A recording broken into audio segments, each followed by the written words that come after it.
Soyez tous bénis au nom de notre Seigneur Jésus. Est-ce qu'on peut acclamer encore pour Jésus?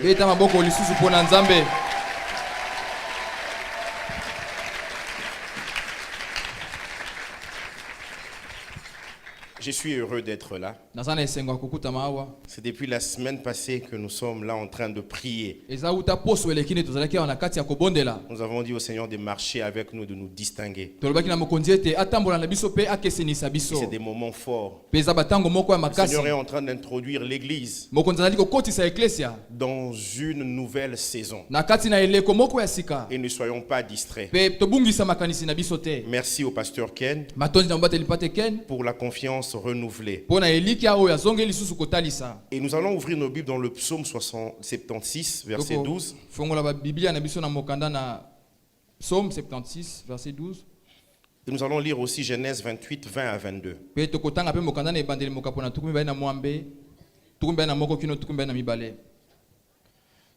Psaume 76, verset 12. Faites de vœux à l'Éternel, votre Dieu. Faites de vœux à l'Éternel, votre Dieu, et accomplissez-les. Que tous ceux qui l'environnent apportent des dons au Dieu terrible. Que tous ceux qui l'environnent apportent des dons au Dieu terrible. Genèse 28, 20 à 22. Jacob fit un vœu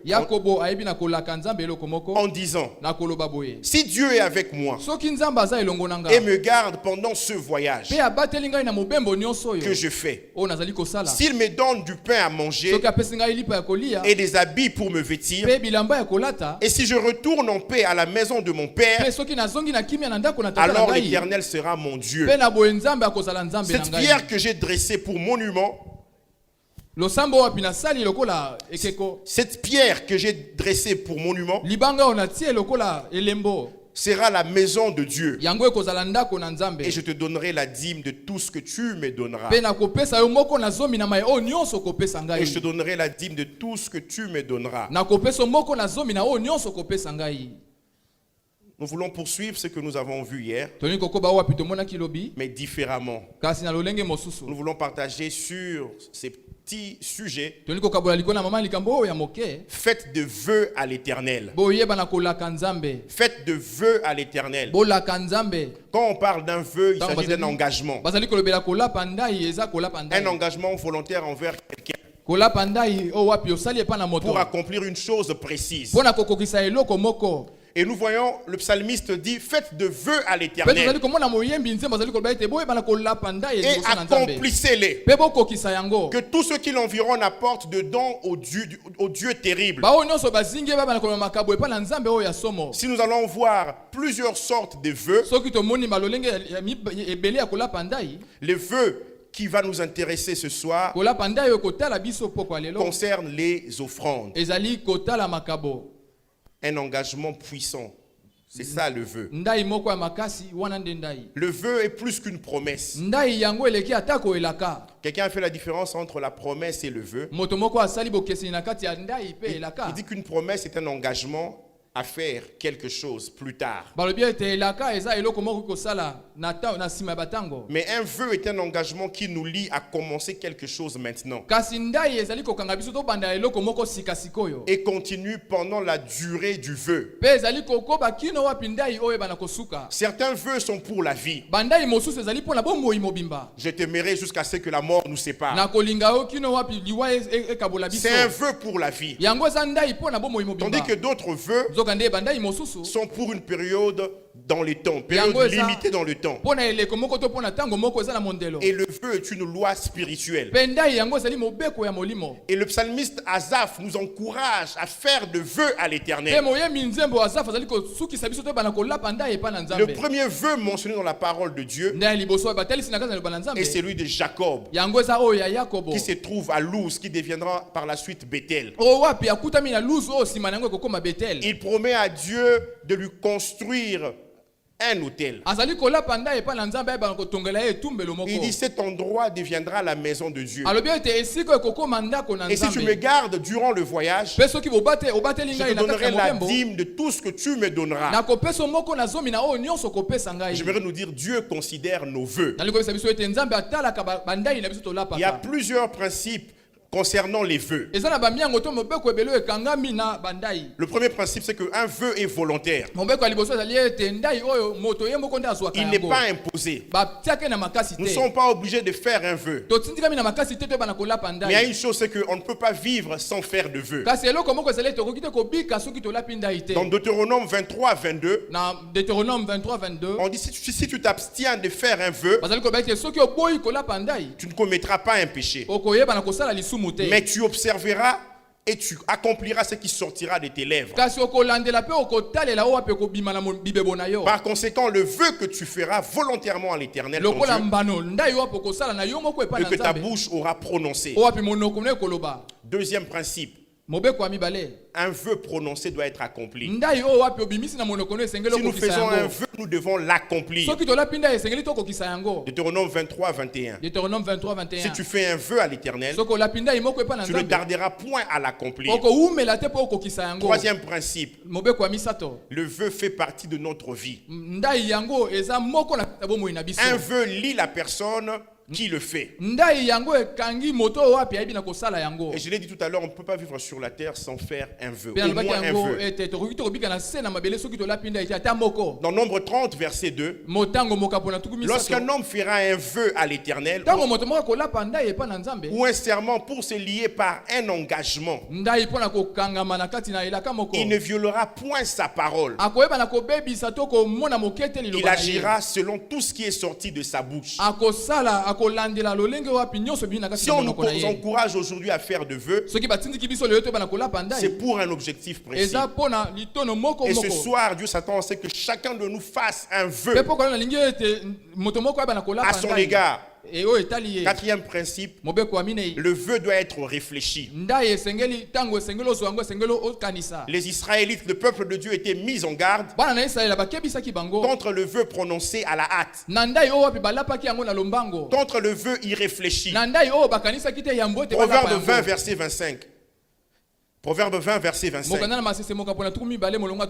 C'est un piège pour l'homme que de prendre à la légère un engagement sacré et de ne réfléchir qu'après avoir fait un vœu. Il faut faire très attention. Le vœu doit être réfléchi. Voilà pourquoi dans le livre de Nombre, au chapitre 30, Dieu donnait au père de la famille l'autorité de désapprouver un vœu irréfléchi. Un vœu irréfléchi de sa fille. Lorsqu'une femme, Nombre 30, verset 3 à 5, lorsqu'une femme dans sa jeunesse et à la maison de son père fera un vœu à l'Éternel et se liera par un engagement, et que son père aura connaissance du vœu qu'elle a fait et de l'engagement par lequel elle s'est liée. Si son père garde le silence envers elle, tout vœu qu'elle aura fait sera valable.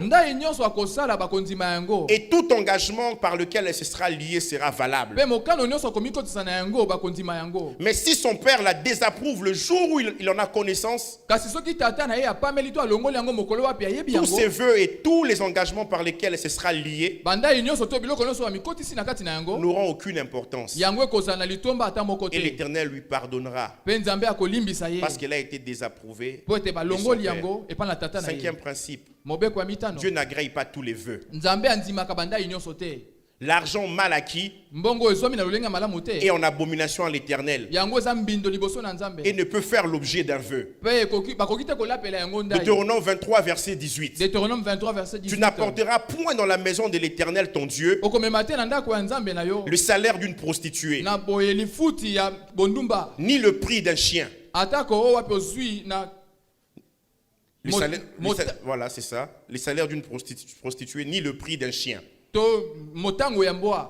pour l'accomplissement d'un vœu.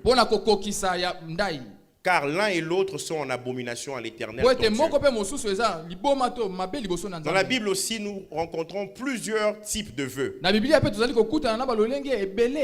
Vœux vis-à-vis de Dieu, vœux vis-à-vis d'autres personnes, vœux vis-à-vis de nous-mêmes. Dans le vœu vis-à-vis de Dieu, nous voyons le vœu de consécration. Dans Nombre 6, versets 1 à 2, on nous parle d'un homme qui fait le vœu de Naziréa pour se consacrer à l'Éternel. Et ce vœu de consécration à Dieu conduit au vœu d'abstinence. Et dans Nombre 6, verset 3, il dit, il s'abstiendra de vin et de boissons enivrantes. Un autre vœu vis-à-vis de Dieu, vœu en reconnaissance de la faveur de Dieu. Nombre 21, 1 à 3. Le roi d'Arad cananéen, qui habitait le midi, le sud, apprit qu'Israël venait par le chemin d'Atarim. Il combattit Israël et emmena des prisonniers. Suivant le verset 2 de Nombre 21. Alors Israël fit un vœu à l'Éternel et dit, si tu livres ce peuple entre mes mains, je dévouerai ces villes par interdit. Si tu livres ce peuple entre mes mains, je dévouerai ces villes par interdit. L'Éternel entendit la voix d'Israël. Israël a fait un vœu, Israël n'a pas prié. L'Éternel entendit la voix d'Israël. Nos vœux ont une voix.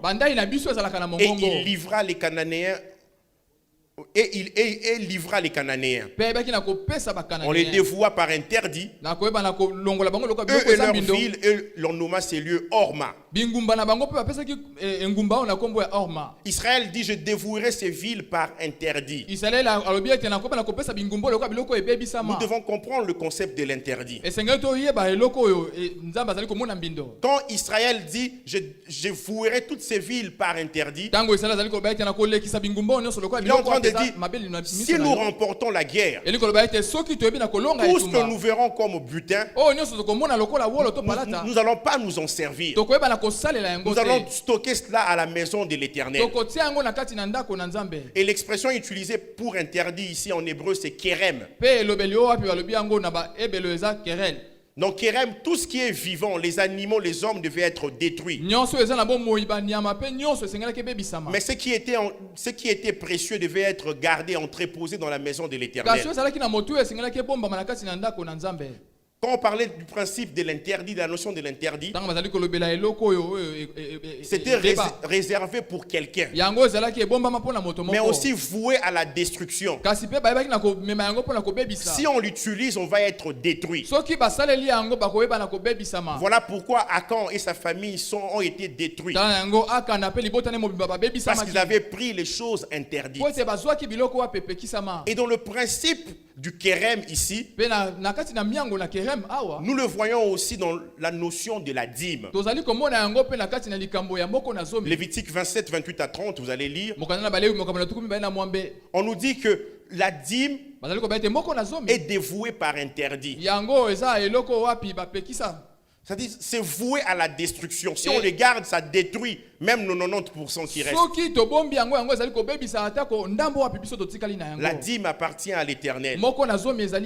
Et Israël dit, on va appliquer le même principe avec ce roi-là. On fait ce vœu à l'Éternel. S'il nous livre cette armée, nous allons tout dévouer par interdit. Nous allons tout donner à Dieu. Dans le vœu fait à Dieu, nous avons aussi des vœux sous forme d'offrande. Et Asaph nous parle plus d'offrande. Il a apporté vos dons au Dieu terrible. Les offrandes étaient souvent apportées pour accomplir un vœu. Et nous voulons entrer dans cette dimension où nous apportons nos offrandes comme étant pour accomplir un vœu. Deutéronome 12, 11. Alors il y aura un lieu que l'Éternel votre Dieu choisira pour y faire résider son nom. C'est là que vous présenterez tout ce que je vous ordonne. Vos holocaustes, vos sacrifices, vos dîmes, vos prémices et les offrandes choisies que vous ferez à l'Éternel pour accomplir vos vœux. Il y a des offrandes qui sont données pour accomplir des vœux. Mais nous avons aussi des vœux vis-à-vis des autres. Même si ces vœux-là ne sont pas fait vis-à-vis de Dieu, mais le vœu vis-à-vis des autres sont de vœux faits devant Dieu. Dieu prend très au sérieux tous les vœux que nous faisons, que ce soit devant lui, que ce soit devant une personne, le vœu fait aux parents, le vœu fait aux amis. Chaque jour nous faisons de vœux, et le vœu que nous connaissons souvent, c'est le vœu dans le mariage. On doit prendre très au sérieux les paroles que nous prononçons le jour du mariage. On ne doit pas prendre cela à la légère. Souvent nous prononçons juste des vœux pour faire rire l'assemblée. J'ai écouté quelqu'un lors d'un vœu dire de son mari: mon inzulukable, mon excès qui ne me nuit pas. Un autre a ajouté: Makaya aussi la mungwate.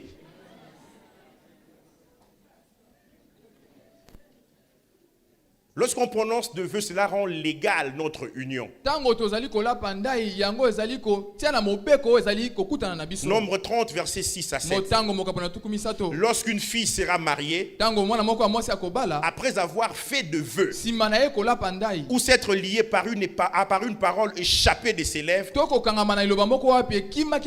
et que son mari en aura connaissance, s'il garde le silence envers elle le jour où il en a connaissance, ces vœux seront valables. Et les engagements par lesquels elle se sera liée seront valables. Remarquons ici que Dieu est témoin du vœu que cette femme fait à son mari le jour de son mariage. Et Dieu s'engage dans notre union lorsque nous voulons que ce soit lui le témoin. Dans Malachie 2, 13 à 14, les hommes se rendent compte que les prières ne sont pas exaucées. Les hommes, oui. Les maris. Oui. Se rendent compte que leurs prières ne sont pas exaucées. Ils pleurent, ils gémissent, mais Dieu n'exauce pas. Ils se posent la question: pourquoi? Dieu dit: parce que l'Éternel a été témoin entre toi et la femme de ta jeunesse.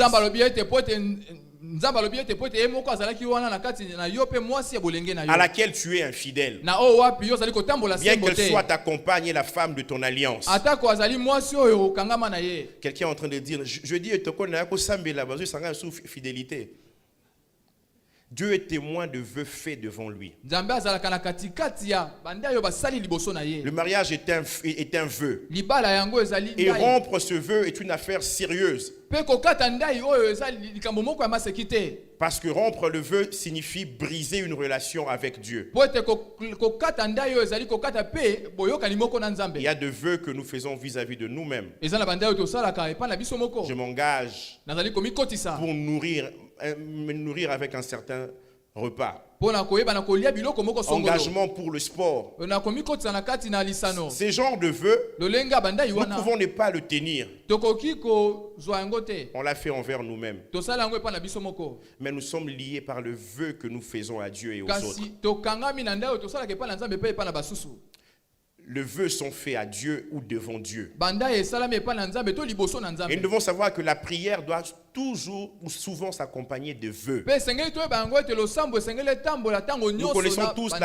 Nous connaissons tous la vie de Anne dans 1 Samuel 1. Dans 1 Samuel 1, verset 11, on dit Anne fit un vœu en disant Éternel des armées, si tu daignes regarder l'affliction de ta servante, si tu te souviens de moi et n'oublie point ta servante, et si tu donnes à ta servante un enfant mâle, je le consacrerai à l'Éternel pour tous les jours de sa vie. La prière de Anne ici s'accompagnait d'un vœu. Et nous voulons faire aujourd'hui une prière qui va s'accompagner d'un vœu. Job 22 verset 27. Tu le prieras et il t'exaucera et tu accompliras tes vœux. Il veut dire dans ta prière il y avait aussi des vœux. Dieu il exauce aussi les vœux. Dieu il apprécie l'accomplissement aussi de vœux. Les vœux sont un engagement puissant. Le vœu est une loi spirituelle. Et nous devons accomplir nos vœux. Nous devons accomplir nos vœux en célébrant l'Éternel. Souvent quand nous faisons un vœu, on est tout joyeux. Mais quand il faut l'accomplir, nous sommes tristes. Tu as dit Seigneur, si tu fais telle chose, tu me donnes un travail, je te donnerai tout ce que j'ai, tout ce que j'aurai. Mon premier salaire, tu prendras tout. Voilà, Dieu, il te donne. Toi, tu refuses d'accomplir ce vœu. Il y a des gens qui doivent se repentir ce soir parce qu'ils n'ont pas accompli leur vœu. Le psalmiste dans Psaume 61, 9 dit alors je chanterai sans cesse ton nom en accomplissant chaque jour mes vœux. Chaque jour il accomplissait ses vœux. Psaume 65, 1 à 2. Au chef des chantres, psaume de David. Avec confiance au Dieu. Avec confiance au Dieu, on te louera dans Sion et l'on accomplira le vœu qu'on t'a fait. On accomplira le vœu qu'on t'a fait. Le vœu et son accomplissement peuvent être privés. Le vœu et son accomplissement peuvent aussi être publics. Dieu n'est pas contre cela. Psaume 50, verset 14. Offre pour sacrifice à Dieu des actions de grâce et accomplis tes vœux envers le Très-Haut. On dit accomplis tes vœux envers le Très-Haut. C'est un vœu privé avec un accomplissement privé. Mais il y a des vœux publics avec un accomplissement qui doit être public. Psaume 22, verset 26. Tu seras dans la grande assemblée l'objet de mes louanges. J'accomplirai mes vœux en présence de ceux qui te craignent. Il a fait un vœu publiquement. Il a accompli ce vœu-là aussi publiquement. J'accomplirai mes vœux en présence de tous ceux qui te craignent. Comment Dieu se comporte-t-il face à nos vœux? Lorsque nous faisons de vœux à l'Éternel, nous devons croire que nous verrons les résultats. Premier résultat, c'est que le vœu ne laisse jamais Dieu indifférent. Dans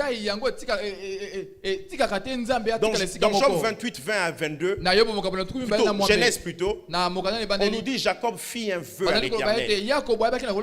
Si l'Éternel me garde durant ce voyage que je fais, s'il me donne du pain à manger et des habits pour me vêtir, et si je retourne en paix à la maison de mon père, alors l'Éternel sera mon Dieu. Cette pierre que j'ai dressée comme monument sera la maison de Dieu. je te donnerai la dîme de tout ce que tu me donneras. Et nous rendons compte que Dieu a bien accompli le vœu. Plutôt, il s'est bien occupé de Jacob en fonction du vœu qu'il avait fait. Il a passé 20 ans chez Laban. Bien qu'il ait été exploité, on a vu comment Jacob a prospéré chez Laban.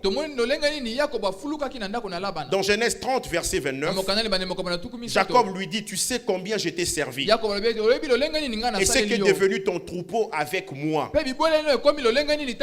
Car le peu que tu avais avant moi, c'est beaucoup accru. Et l'Éternel t'a béni sur mes pas. L'Éternel t'a béni sur mes pas. Dieu ne pouvait que bénir Jacob. Parce que Jacob avait promis de donner la dîme. Le troupeau de Laban devait s'accroître pour que Jacob donne sa dîme à l'Éternel. Vous savez, lorsque nous lisons ce passage de Job, moi-même je l'ai prêché, plutôt de Jacob, moi-même je l'ai prêché. Il semble que sa prière soit charnelle. Moi-même je l'ai prêché. J'ai dit, mais Jacob, si Dieu ne fait pas, est-ce que réellement tu vas quand même l'aimer? Est-ce que Jacob était charnel? Bien que le vœu de Jacob semblait être charnel, Dieu avait agréé son vœu. Genèse 31, verset 13. Je suis le Dieu de Bethel, où tu as oint un monument, où tu m'as fait un vœu. Dieu regardait au principe de vœu. Il ne regardait pas au comportement charnel de Jacob. Il dit, Jacob a compris quelque chose. Quelquefois, il faut prendre des engagements pour qu'on me fasse bouger. Et Dieu a dit, tu m'as fait un vœu à Bethel. Maintenant, lève-toi, sors de ce pays et retourne au pays de ta naissance.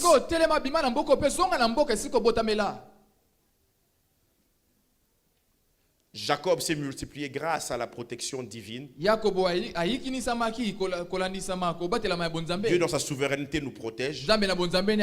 Mais Jacob s'est aussi multiplié grâce au vœu qu'il avait prononcé à Luz. Et il semble que Jacob ait accompli une partie du vœu.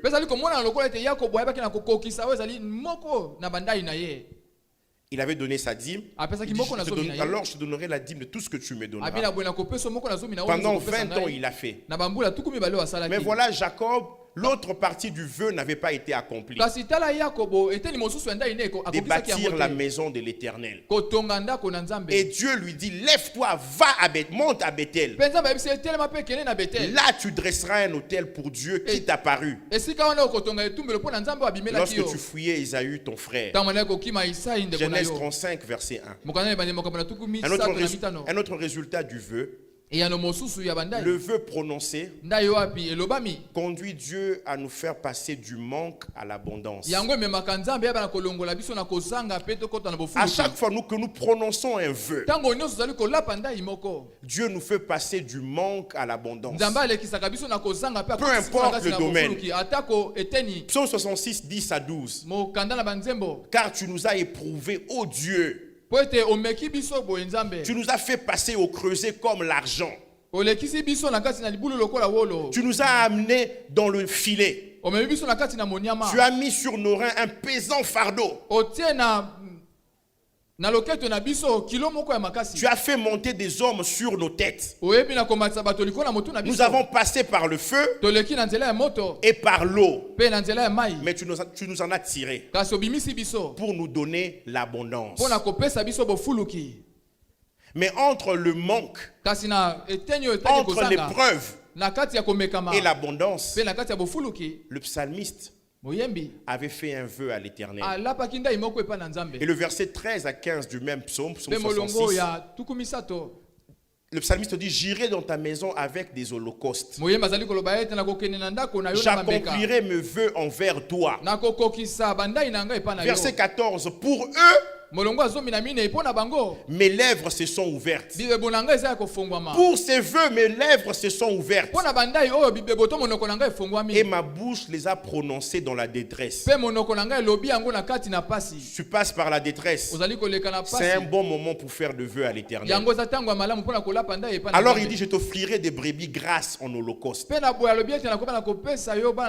a l'impression que ces vœux-là sont souvent liés à tout ce qui est matériel. Je t'offrirai des brebis grasses en holocauste avec la graisse des béliers. Et je sacrifierai des brebis avec de boucs.